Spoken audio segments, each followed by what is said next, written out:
그래서 오늘은 7가지 복 특권 이 두 번째 시간으로 이스라엘 백성들이 받았으나 온전히 누리지 못했던, 그러나 우리에게도 주어진 이 복들 가운데 2가지 약속, 언약들과 그리고 율법에 대해서 말씀을 나누고 묵상하는 시간 갖도록 하겠습니다. 첫 번째는 언약들입니다. The covenants, 복수입니다.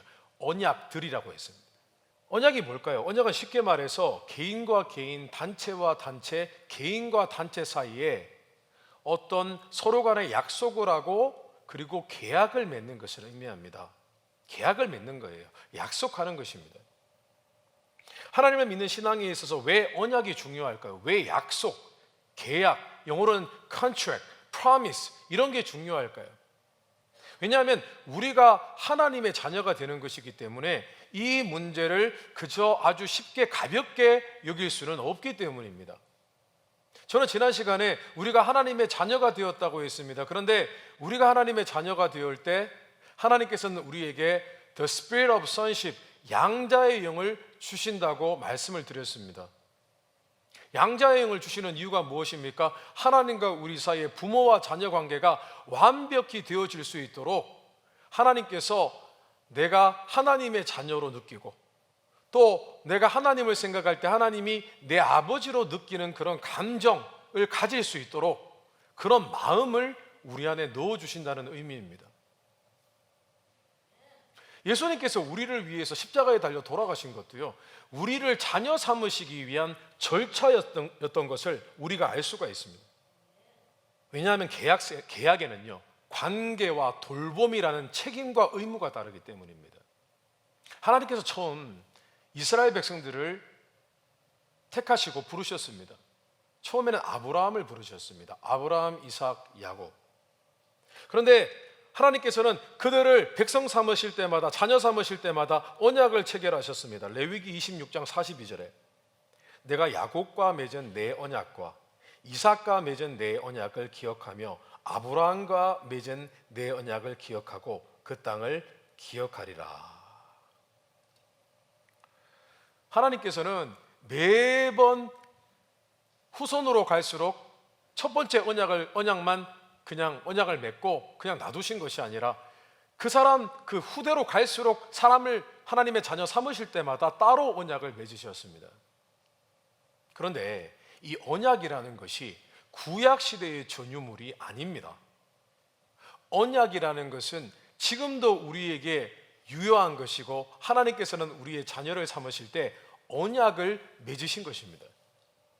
히브리서 13장 20절에 양들의 큰 목자이신 우리 주 예수를 영원한 언약의 피로 죽은 자 가운데서 이끌어내신 평강의 하나님이, 예수님의 보혈을 우리가 힘입어서 죄 용서받고 하나님의 구원받은 자녀가 된 것 자체가 언약이라는 것입니다. 어떤 언약요? 피로 맺어진 언약, 피로 체결된 언약 가운데 우리가 있는 것입니다. 그래서 우리는 하나님과 우리의 관계를 생각할 때 언약적인 관계로 생각을 해야 됩니다. 이것이 중요합니다. 그냥 관계, 하나님이 양자의 영을 주시고 우리는 그냥 하나님 아버지 부르고 대충 이렇게 생각하는 게 아니라 우리는 하나님과 언약, 계약 관계 속에 있음을 기억해야 됩니다. 그리고 그 언약 관계를 생각할 때에 우리는 몇 가지 유의 상황을 붙들고 기억해야 됩니다. 그중 한 가지가 무엇이냐면은 언약의 완전성과 확실성입니다. 하나님이 우리에게 주신 언약은요, 완전합니다. 원래 하나님께서 아브라함과 이삭과 야곱, 그들과 매번 언약을 맺으셨습니다. 그들이 좀 철들고 하나님을 제대로 인식하고 믿기 시작할 때 하나님은 그들을 늘 부르시고 언약을 맺으셨습니다. 그런데 그 언약이 세대가 지날수록 언약의 내용이 늘 동일한 게 아니라 그 언약의 내용은 항상 발전적이었습니다. 좀 더 발전적인 복, 좀 더 발전적인 축복, 좀 더 발전적인 내용으로 점점 업그레이드 되었습니다. 출애굽기 6장 2절 3절에 하나님이 모세에게 말씀하여 이르시되 나는 여호와니라 내가 아브라함과 이삭과 야곱에게 전능의 하나님으로 나타났으나 나의 이름을 여호와로는 그들에게 알리지 아니하였고. 그러니까요, 하나님께서 개개인과 언약을 맺으실 때는 이전에는 그냥 나는 전능자 하나님이다, 엘샤다이, 그냥 나를 이렇게 불러라, 전능하신 신, 그렇게 해서 이해해라 라고 하셨는데요, 하나님께서 이스라엘 백성들을 부르실 때는 여호와라는 자신의 이름을 주십니다. 이게 무슨 말이죠? 이제부터는 내가 내 이름의 명예를 걸고 너희들을 백성과 자녀 삼아서 너희를 인도하겠다, 그런 뜻입니다. 그러니까 하나님이 우리에게 약속을 하신 것은 어마어마한 사건인데 이 약속들이 계속 발전해 나가는 겁니다. 내가 너희에게 더 이런 축복을 줄게, 내가 이제는 내 이름을 걸고 너희와 계약을 맺고 내가 너희를 자녀로 삼았다. 그런데 이것이 신약 시대에는 더 놀랍고 완전하게 되었습니다. 히브리서 12장 24절에 새 언약의 중보자이신 예수와 및 아벨의 피보다 더 나은 것을 말하는 뿌린 피니라. 예수님의 피로 맺어진 새 언약이라고 했습니다. 왜 새 언약일까요? 이전에는 하나님이 자신의 이름의 명예를 걸고 하신 계약이었거든요, 약속이었거든요. 그런데 이것이 어떻게 변했냐면은 이제는 예수님의 보혈로 말미암아 우리가 죄 씻음을 받았습니다. 그런데 성경에는요, 놀라운 말씀을 하고 있습니다. 제가 오늘은 인용하지 않았는데요, 성령을 디파짓이라고 표현을 합니다. 우리가 계약을 할 때요, 디파짓, 계약금을 걸지 않습니까? 맞죠? 그런데 하나님께서 예수 그리스도로 말미암아 보혈을 흘리게 하시고 우리의 마음과 우리의 죄를 씻어주신 것은요, 우리 안에 영원한 구원의 보증금이 되시는 성령을 우리에게 주시기 위해서. 자, 성령님이 디파짓이라면 이게 계약관계가 맞죠? 그런데 이 성령이 우리 안에 계신 것만으로 그냥 구원을 받는다, 그 뜻이 아니라 이 성령은 우리와 온전히 함께 하셔서 우리가 죄를 지을 때 회개하면 용서해 주시고 마음을 깨끗하게 해주시고 또 죄를 깨닫게도 하시고 죄와 싸울 때 죄와 이기고 승리하는 능력도 우리에게 주시는 겁니다. 이 디파짓이 우리와 함께 하십니다. 그런데 더 놀라운 것은요, 예수님이 피의 언약의 중보자라고 했습니다. 중보자라는 것은 영어로 미디에이터입니다. 미디에이터.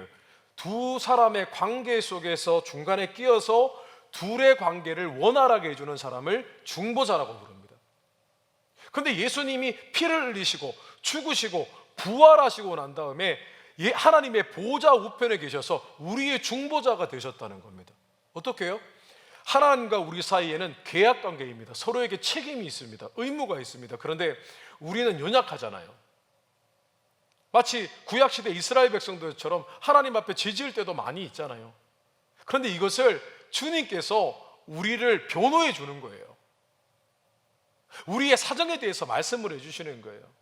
주님이 우리의 중보자가 되셔서 하나님과 우리 사이에 계속 끊임없이 그 속에서 갈등을 해결해 주시는 거예요.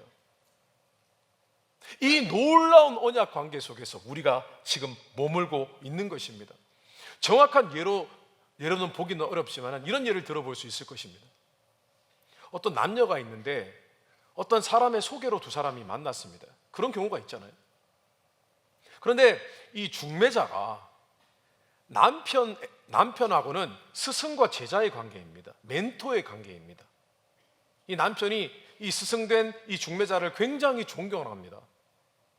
자, 그런데 이 중매자가 결혼하는 이 신부하고는 어떤 관계냐면 친인척 관계입니다. 그것도 굉장히 가까운 친인척 관계입니다. 이제 두 사람이 결혼을 했습니다. 어떻게 했습니까? 이 중매자가 이 두 사람 양쪽과 친밀한 관계를 갖고 있습니다. 아주 끊어내기 어려운 그런 관계를 가지고 있습니다. 그러면 이 중매자가 그 자리에 서 있는 것만으로도 두 사람은 안정감을 느끼게 될 것입니다. 그리고 두 사람의 사이 가운데 이 사람이 잘 중재하고 도와주고 입장을 대변해 주면은 두 사람의 관계는 더욱 아름다워질 수 있을 것입니다. 실제로 저는 그런 분을 보았습니다. 중매자가 두 사람이 아주 존경하는 사람입니다. 그랬더니 두 사람이 더 관계가 돈독해지는 것을 보았습니다. 과거 이스라엘 백성들은 죄를 지음으로 하나님과의 언약을 버렸습니다. 예레미야 22장 9절에 그들이 대답하기는 이는 그들이 자기 하나님 여호와의 언약을 버리고 다른 신들에게 절하고 그를 섬긴 까닭이라 하셨다 할지니라. 그래서 그들은 심판과 멸망을 당했습니다. 근데 이제 우리는요, 심판과 멸망과 징계를 구약시대처럼 당하지 않습니다. 왜냐하면 우리가 하나님과 맺은 언약은 예수 그리스도, 중보다 되신 예수 그리스도의 피의 언약이기 때문입니다. 우리 안에 성령이 계시기 때문입니다. 그래서 오늘날 노아의 홍수와 같은 심판이 아직까지 주님 오실 때까지 임하지 않는 것은요, 우리가 잘해서가 아니라 우리에게 주어진 이 언약이 완전한 언약이기 때문이에요. 그래서 우리가 멸망을 당하지 않는 것입니다. 할렐루야.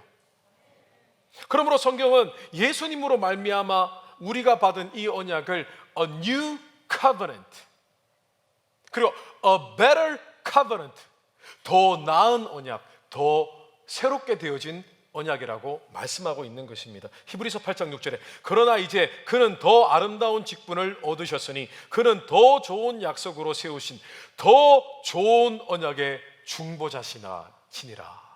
할렐루야. 그러므로 성도 여러분, 우리는 하나님과의 관계 속에서 언약의 관점으로 바라봐야 됩니다. 언약으로 이해해야 됩니다. 언약으로 이해하여서 우리가 그 속에서 담대함을 얻고 기도하고 신앙생활을 하는 것입니다. 언약은 구약시대의 전유물이 아닙니다. 하나님과 우리 사이에 맺어진 완전한 관계를 설명하는 것이 바로 언약인 것입니다. 그렇기 때문에 우리가 하나님을 대하는 자세가 달라지게 되어져 있는 것입니다. 성경 말씀에 이런 말씀이 있지 않습니까? 너희가 악할지라도 좋은 것을 줄 줄 알거든 하물며 하늘에 계신 너희 아버지께서 구하는 자에게 좋은 것으로 주시지 않겠느냐. 그냥 우리가 생각하면 우리가 자녀니까 뭐 주시겠지. 그게 아니라 우리와 하나님과의 관계는 예수 그리스도의 피와 중보다 되신 예수 그리스도 성령으로 말미암은 삼위일체 하나님이 스스로 보증으로 말미암는 그런 계약 관계 속에 있는 것입니다. 완전한 관계가 이루어진 것입니다. 이 관계 속으로 나아가는 것이 신앙생활인 것입니다.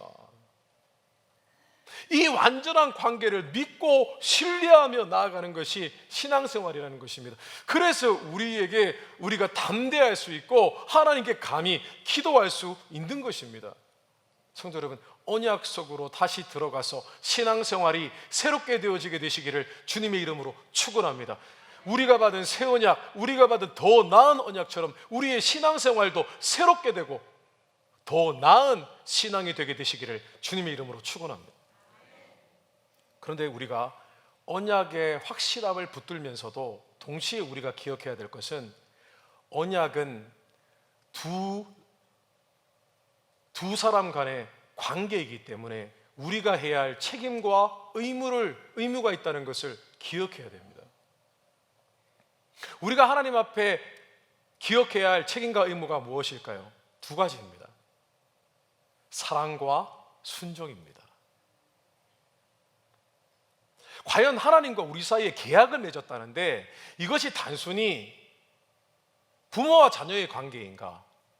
도대체 이 관계의 내용은 무엇인가? 궁금하지 않으십니까? 성경은 이 관계를 결혼 관계라고 설명하고 있습니다. 호세아서 1장 2절에 여호와께서 처음 호세아에게 말씀하실 때 여호와께서 너는 가서 음란한 여자를 맞이하여 음란한 자식들을 낳으라. 이 나라가 여호와를 떠나 크게 음란함이니라 하시니.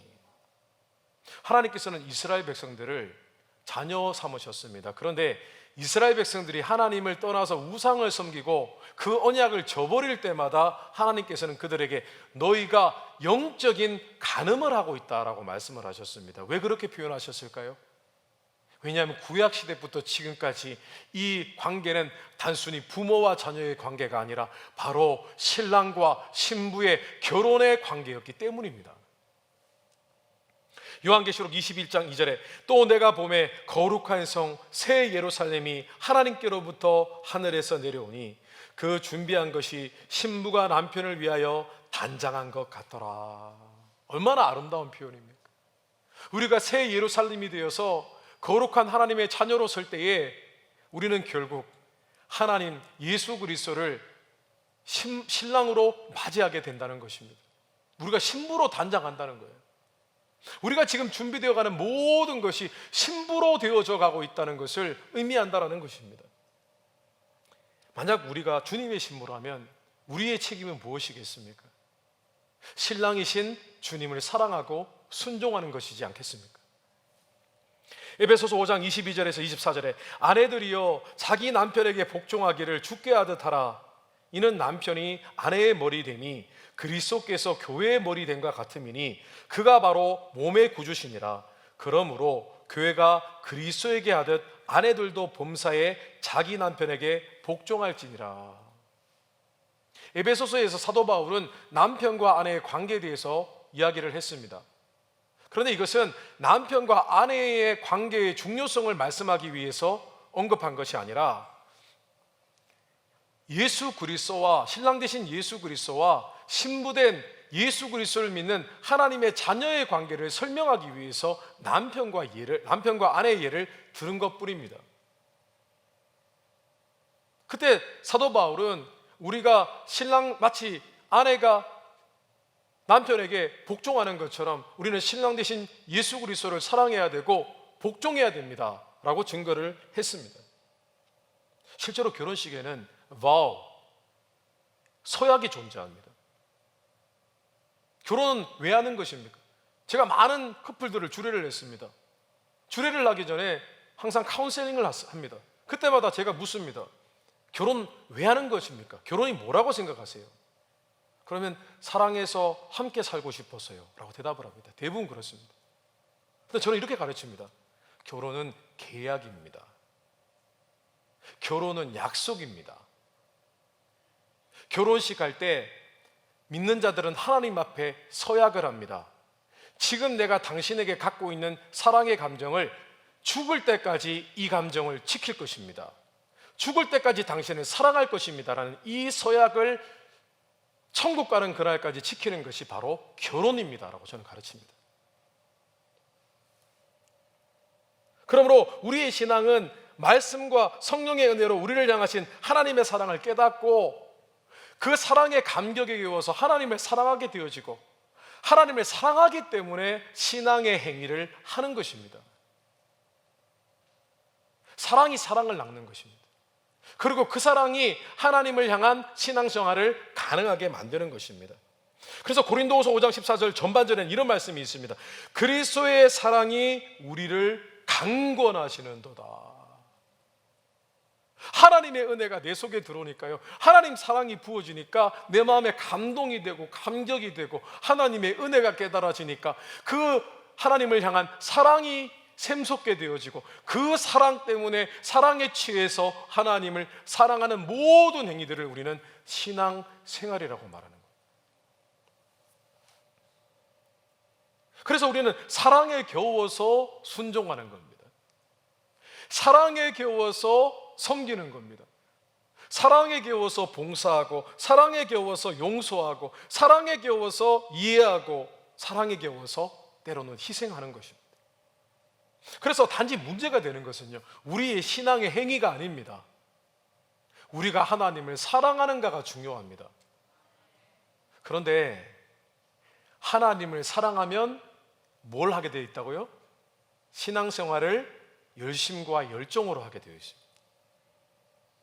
그래서 사랑이 식으니까 시험 드는 거고요, 사랑이 식으니까 게을러지는 것이고요, 사랑이 식으니까 예전에 섬기던 만큼 못 섬기는 것입니다. 계시록 2장 4절 5절에 그러나 너를 책망할 것이 있나니 너의 처음 사랑을 버렸느니라. 그러므로 어디서 떨어졌는지를 생각하고 회개하여 처음 행위를 가지라. 만일 그리하지 아니하고 회개하지 아니하면 내가 내게 가서 내 촛대를 그 자리에서 옮기리라. 우리는 신앙의 행위를 하지 않은 것에 대해서는 핑계할 수 있습니다. 그러나 우리가 과연 그 행위에 동기가 되어지는 우리 안에 하나님을 향한 사랑에 있어서는 아무도 핑계하지 못합니다. 성경은 우리에게 첫사랑을 잃어버린 것 같으면, 사랑의 감정을 잃어버린 것 같으면 하나님 앞에 회개해야 된다고 했습니다. 우리가 섬기지 않아서 회개하는 것이 아니라, 섬기지 않았는데 그 근본 이유는 우리 안에 하나님을 향한 사랑이 식었기 때문에 회개하라고 말씀을 하는 것입니다. 신앙생활은 하나님과의 결혼 계약 속에서 사랑과 순종으로 이루어지는 것입니다. 성도 여러분, 오늘 이 언약이라는 이 낯선 단어가 우리의 신앙생활을 새롭게 하게 되시기를 주님의 이름으로 축원합니다. 이제는 신앙생활을 하나님의 사랑으로 더하고, 우리의 사랑의 감정을 읽고 판단하고 주님 앞에 회개하고 다시 우리의 마음을 하나님께 올려드리고, 그렇게 살아가실 때 신앙이 늘 날마다 회복되고 주님과 더 친밀하게 지내는 믿음의 삶을 살게 되시기를 주님의 이름으로 축원합니다. 두 번째입니다. 율법입니다. 율법, the law. 사실 언약이라는 단어만큼이나 이 율법이라는 단어도 우리에게는 굉장히 낯선 단어입니다. 왜냐하면 율법을 받은 것은 바로 이스라엘 백성들이었기 때문입니다. 그런데 이 율법을 받은 것만으로도 그들에게는 놀라운 선물이자 특권이었는데, 이 선물과 특권은 우리에게도 주어진 것입니다. 갈라디아서 3장 24절, 이같이 율법이 우리를 그리스도께로 인도하는 초등교사가 되어 우리로 하여금 믿음으로 말미암아 의롭다함을 얻게 하려 함이라. 율법의 기능은 두 가지라고 설명을 합니다, 사도 바울이. 첫째는 율법은 그저 죄를 깨닫게 하는 겁니다. 율법의 말씀을 보고 아무도 그 말씀을 완벽하게 순종할 수 있는 사람이 존재하지 않기 때문에 결국 그 사람은 하나님의 자비와 긍휼을 바라게 될 것이고, 결국 그 사람은 예수 그리스도를 만나게 될 것입니다. 그런 의미입니다. 구약 성경의 십계명은 예수님께서 복음서에 남기신 두 가지 큰 계명, 내 하나님을 내 마음과 뜻과 목숨을 다하여 사랑하라고 하신 그 말씀, 그리고 네 이웃을 내 몸과 같이 사랑하라고 하신 그 말씀, 이 두 가지 말씀이 바로 십계명 말씀입니다. 십계명 말씀을 압축 요약해서 정리한 것이 바로 예수님께서 남기신 두 계명이었습니다. 예수님이 이 땅에 오셔서 말씀을 전하실 때 그냥 전혀 이스라엘 백성들이 알지 못하는 말씀을 전하신 게 아니라 구약의 율법의 진리를 보다 정확하게 해석해 주신 것이 예수님께서 이 땅에 계실 때 전하신 복음이었던 것입니다. 마태복음 5장 17절 18절에 내가 율법이나 선지자를 폐하러 온 줄로 생각하지 말라. 폐하러 온 것이 아니요 완전하게 하려 함이라. 진실로 너에게 이르노니 천지가 없어지기 전에는 율법의 1.1획도 결코 없어지지 아니하고 다 이루리라. 이게 어떤 의미냐면 이런 의미입니다. 율법을 완전하게 하셨다는 것은 이 율법에 나와 있는 진리로 말미암아 너희가 결국은 너희의 부족함을 깨닫고 나를 찾아올 것이다라는 겁니다. 더 하나님께 매달리게 될 것이다라는 겁니다. 더 우리의 구원자 되신, 말씀이 육신이 되신 예수님을 더 따르게 될 것이라는 겁니다. 그래서 내가 율법의 마침이 되며 내가 율법을 완전하게 했다라고 말씀을 하신 것입니다.